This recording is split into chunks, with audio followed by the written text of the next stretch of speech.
Oi, gente, tudo bem com vocês?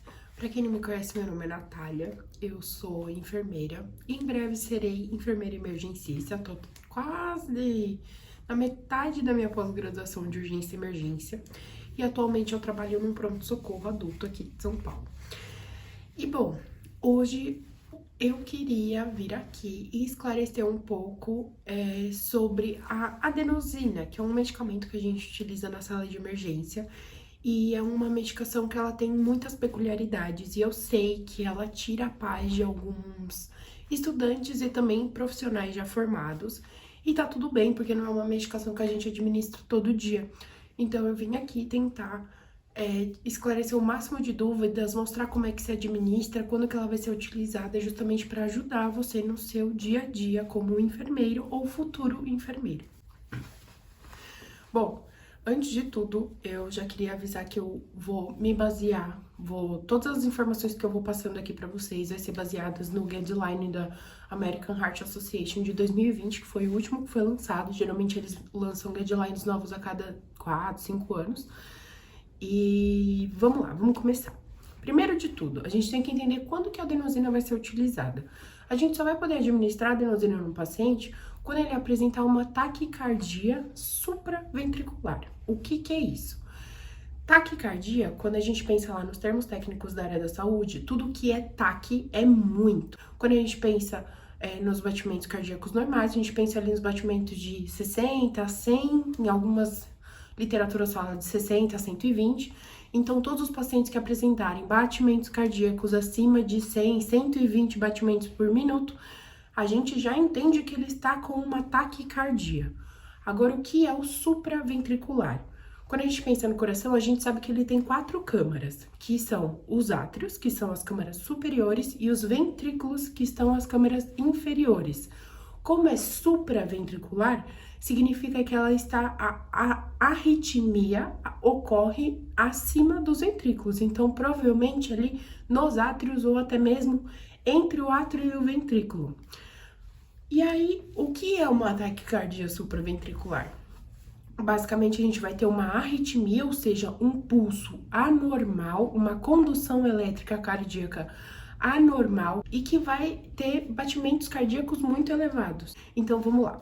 Quando a gente pensa no eletrocardiograma da taquicardia supraventricular, a gente não vai ter a onda P, a gente vai ter um complexo QRS aproximado e vai ser rítmico. Então, o que eu vou ter? Os pontos R's, eles vão estar sempre na mesma distância. Agora, vamos falar um pouquinho da adenosina. A adenosina, ela é uma medicação que, como que é a apresentação dela? Ela pode ser apresentada tanto em ampola como em frasco ampola. Ela é apresentada como 3 mg por ml e é uma ampola que tem 2 ml, ou seja, se ela tem 3 mg por ml, ela é uma ampola que tem 6 mg de adenosina. Agora, vamos falar um pouquinho do mecanismo de ação da adenosina. A adenosina, ela é um antiarrítmico cardíaco. Então, o que significa isso? O antiarrítmico é tudo aquilo que vai reorganizar o ritmo do nosso coração. Ou seja, se eu tô batendo, se o meu coração tá batendo de uma maneira arrítmica, ou seja, daquele ritmo que não é o sinusal, essa medicação vai reorganizar. Nesse caso, a adenosina vai reorganizar o ritmo da taquicardia supraventricular. E como é que ela vai fazer com que esse coração volte a bater do modo normal, do modo sinusal? Ela vai literalmente entrar em contato com o sangue do nosso paciente, vai chegar lá próximo do coração, e aí ela vai atuar nos receptores A1 e A2, que são receptores químicos que tem lá próximo do nosso coração, que vai ocasionar uma hiperpolarização dos canais de cálcio, e essa hiperpolarização vai fazer com que haja uma reorganização na condução elétrica do nó sinusal e do nó atrioventricular, fazendo com que o coração volte a bater no ritmo sinusal. Agora eu vou explicar para vocês um pouco de uma maneira mais simples para que vocês possam entender o que vai acontecer na prática quando você estiver administrando a adenosina no seu paciente. A adenosina é uma medicação que a gente tem que administrar ela no paciente com o paciente monitorizado. Esses são alguns cuidados que eu vou falar um pouquinho mais para frente no vídeo. Mas basicamente a gente vai colocar o paciente monitorizado e aí quando a gente estiver olhando a tela do monitor, assim que a gente administrar essa adenosina, a adenosina vai fazer uma assistolia. O que é uma assistolia? Basicamente, o coração vai parar de bater por alguns segundos. Isso é muito rápido, gente. No entanto, que às vezes a gente nem consegue visualizar essa assistolia no monitor. Mas a adenosina vai fazer com que pare aquele ritmo totalmente desorganizado, tenha um período de assistolia e depois o coração volte num ritmo sinusal. Então, se a gente for pensar, basicamente o que a adenosina faz, ela vai resetar o coração. Agora, vamos falar um pouquinho do atendimento desse paciente na sala de emergência.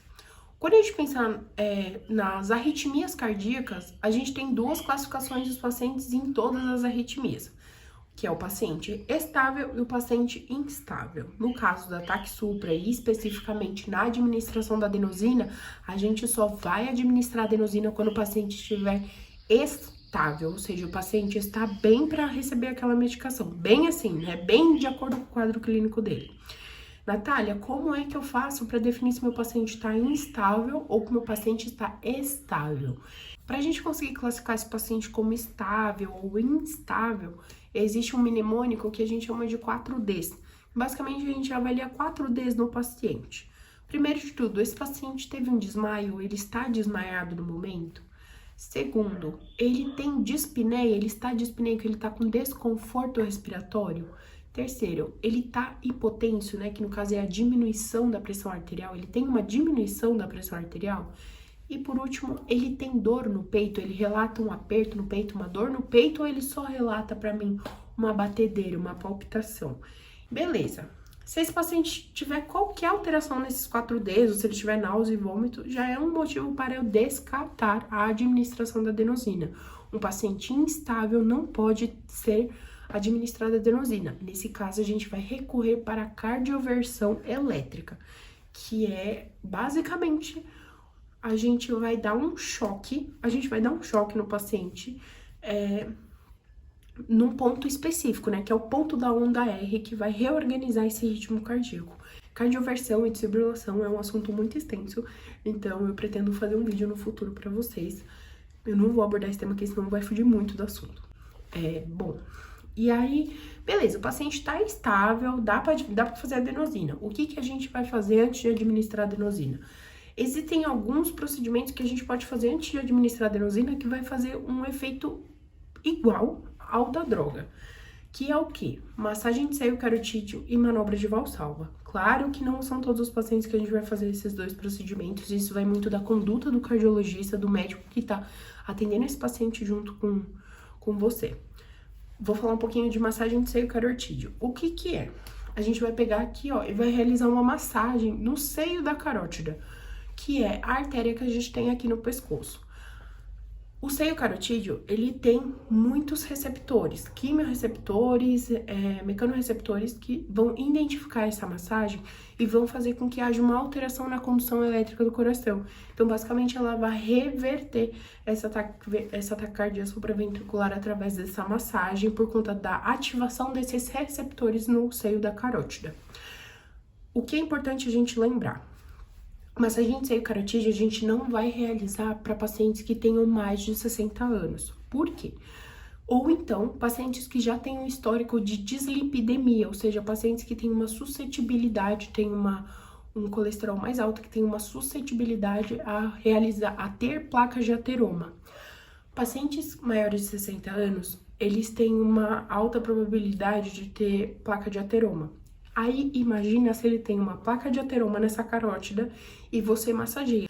Se você massageia esse seio da carótida e faz com que se desgrude um pedaço dessa placa de ateroma, esse pedacinho que se soltou vai se tornar um êmbolo.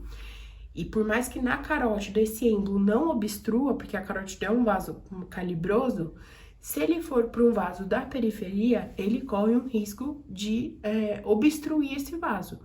E aí, a gente vai lidar com outro problema, que pode ser o tromboembolismo venoso, tromboembolismo arterial periférico, ou até mesmo um TEP, que é um tromboembolismo pulmonar. Então, a gente só vai realizar massagem de seio carotídeo em pacientes que não têm histórico de dislipidemia ou placa de ateroma e que também tenham idade inferior a 60 anos. Agora vamos falar um pouquinho de um outro procedimento que pode ser realizado e que tem um efeito muito semelhante à administração da adenosina, que é a manobra de Valsalva, que é basicamente a gente vai gerar um estímulo vasovagal nesse paciente que vai alterar a condução elétrica desse coração, ou seja, vai transformar de uma taquicardia supraventricular para um ritmo sinusal.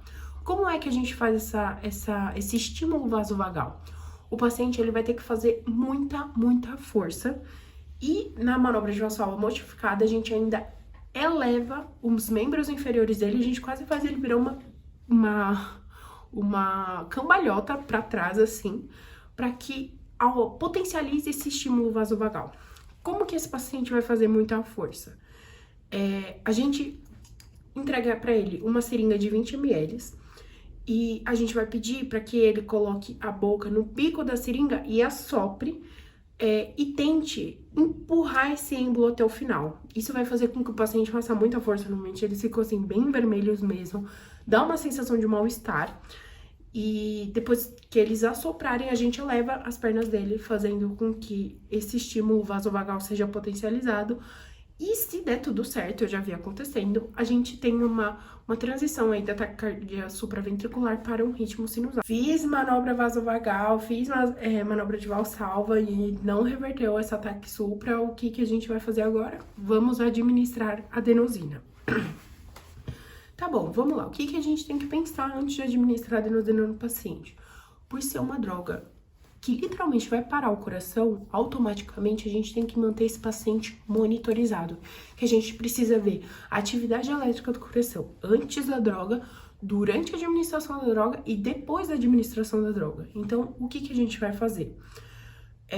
Muitas instituições, elas solicitam que durante a administração da adenosina o paciente esteja monitorizado no desfibrilador.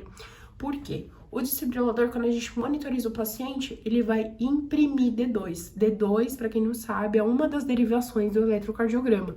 Então, a gente vai ter um registro da atividade elétrica desse coração durante a ataque supra, durante a administração da adenosina, que vai ser aquele período da sistolia, que dura segundos, e depois que o paciente sair dessa arritmia, né, que ele volta ao ritmo sinusal. O paciente pode estar monitorizado no monitor cardíaco ou então, em último caso, a gente vai deixar esse paciente conectado ao eletrocardiograma. É muito difícil, hoje nas instituições, em caso assim de que abre o carrinho de parada, não tem o desfibrilador, porque o desfibrilador acaba fazendo parte do carrinho de parada. Então, beleza, meu paciente está monitorizado, eu já sei que ele é um paciente estável para receber essa adenosina. O que eu vou fazer agora? Eu vou explicar para ele o procedimento. Por quê? A adenosina, gente, ela vai literalmente parar o coração desse paciente. Então, vocês imaginem a sensação que isso não vai dar. Então, é importante que o paciente tenha a ciência que ele vai ter um mal-estar muito grande, mas que vai durar alguns segundos. A adenosina, ela é uma medicação que ela tá dentro do carrinho de emergência, né? Da maioria dos carrinhos de emergência. Claro que o layout do carrinho de emergência pode mudar de instituição para instituição, mas é muito difícil não ter adenosina no carrinho. Quando você abre o carrinho de parada, né, o carrinho de emergência, você vai ver que tem 5 ampolas de adenosina. Por quê? É a dose máxima que você vai fazer para aquele paciente. Quando eu vou fazer essa adenosina, uma coisa que eu vou pensar inicialmente vai começar com 6 mg de adenosina, ou seja, eu vou abrir uma ampola, vou aspirar e eu vou dar somente uma ampola naquele momento, vou acompanhar o ritmo. Retornou, ótimo, o paciente se mantém monitorizado e aí o médico provavelmente vai pedir uma internação em UTI para investigar.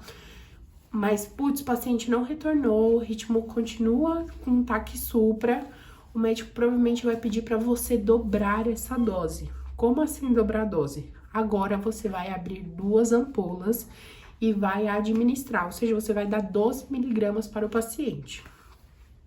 Deu a 12 mg, reverteu? Ótimo, não reverteu, você vai dar mais 12 mg de adenosina para esse paciente. No total, vai dar 30 mg de adenosina administrado.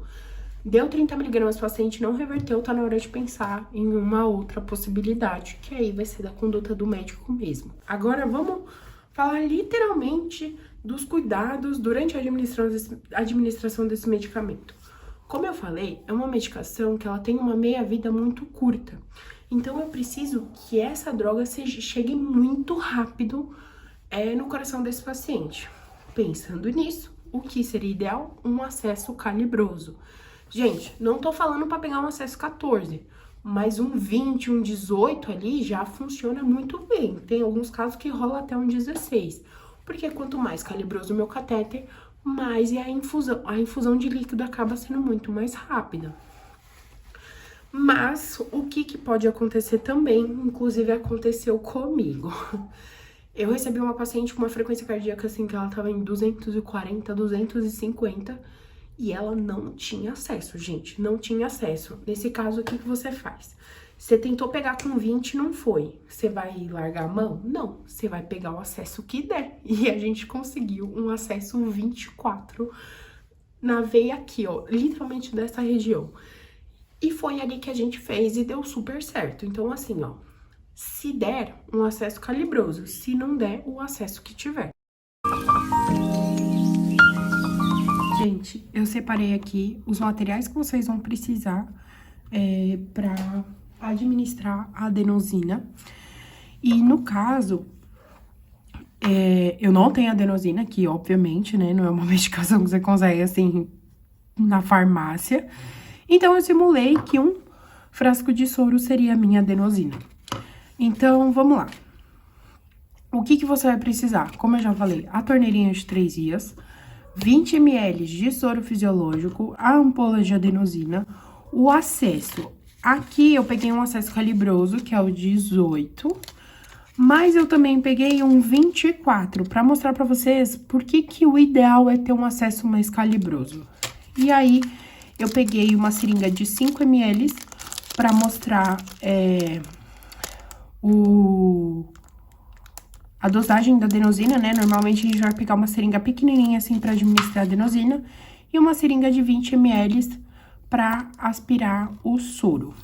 Então, vamos lá. Puncionei o gel no meu paciente, vou pegar o meu conector de 3 vias, também conhecido como torneirinha, e aí eu vou explicar para vocês como é que ele funciona. Essa parte aqui é o que a gente vai conectar no catéter, então ele tem uma tampinha que a gente vai desrosquear, vai colocar no catéter, aqui, ele é desrosquear. Então, pronto, tá rosqueado. O que eu quero que vocês entendam no conector de 3 vias, que isso faz com que muitas pessoas acabam se confundindo. Sempre onde eu tiver o bico daqui, né, da torneirinha apontando, é onde eu vou ter vazão da droga. Onde eu vou conseguir infundir no meu paciente. Então, por exemplo, se vocês repararem bem, tem uma setinha. Então, sempre para onde a setinha tá apontando é para onde tem fluxo. Se eu deixar assim, eu tenho fluxo daqui para cá. Se eu deixar assim, eu tenho fluxo daqui para cá e daqui para cá também, desse lado para esse. E aí, normalmente, é o jeito que eu gosto de fazer. Então, vamos lá. Bom, gente, eu já preparei, né, a minha adenosina e o meu flush. Então, aqui temos 20 ml de soro fisiológico a 0,9%.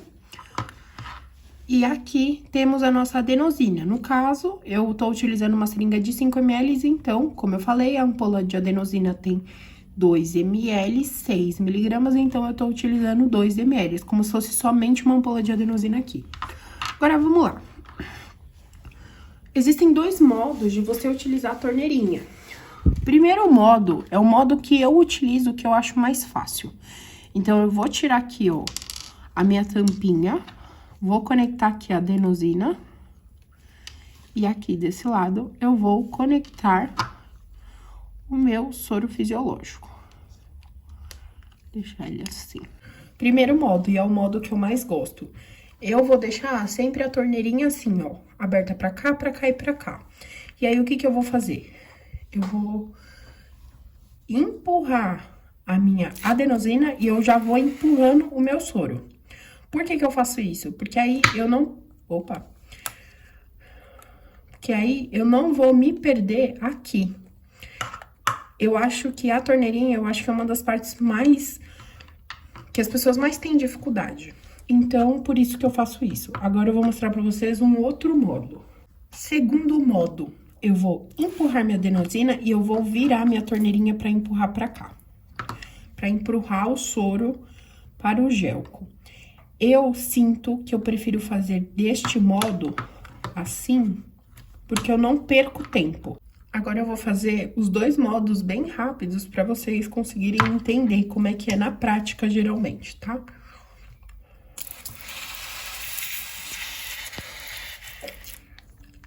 Eu levo o membro do paciente.